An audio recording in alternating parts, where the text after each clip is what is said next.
Agurkybės? Ačiū labai. Irena, einam namo. Į sceną. Aš tai atsimenu, kokią sekantį dainą.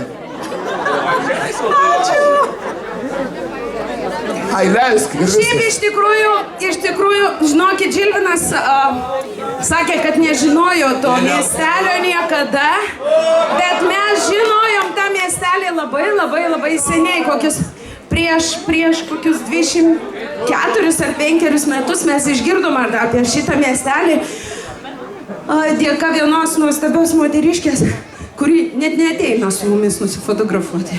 Juzefa, nu kodėl jūs taip? Juzefa, mes ateisim. Gerai, jinai žino, kad jai atskira fotosesija bus. Jo, mes kažkada... Irena, galim dainuoti? Bet ateina nusifotografuoti su mumis. Su Juzefa ateikit čia. Turi tokią nuostabią menininkę, kuri garsina, kuri va taip tiesiog mes sužinojom apie šį miestelį ir visada buvo jisai mūsų ausyse. Problema senatvė. Šit nenusiklupau. Irena, nukelkit ją, Irena. Aš tai nekelsiu.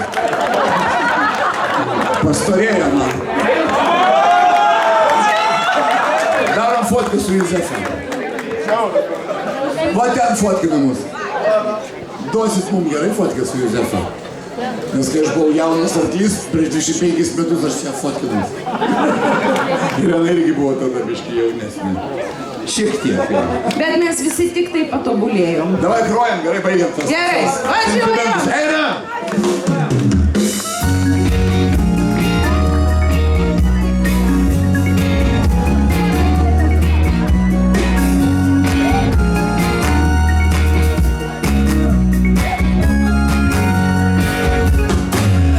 Žaliu taku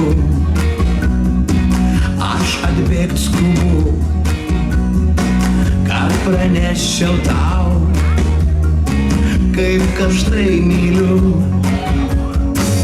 Švintančios aušros, krentančios rasos, tu pajaus kitaip, meilę taip ilios. Tik tavęs vienos, tu pajaus kitaip, meilę taip ilios. Lengvi žodžiai. Na, na, na, na, na, na, na, na, na, na, na, na, na, na, na,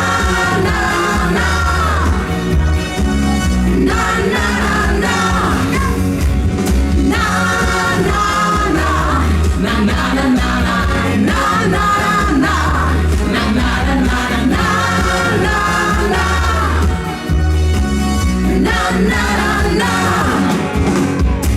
Mano mylima,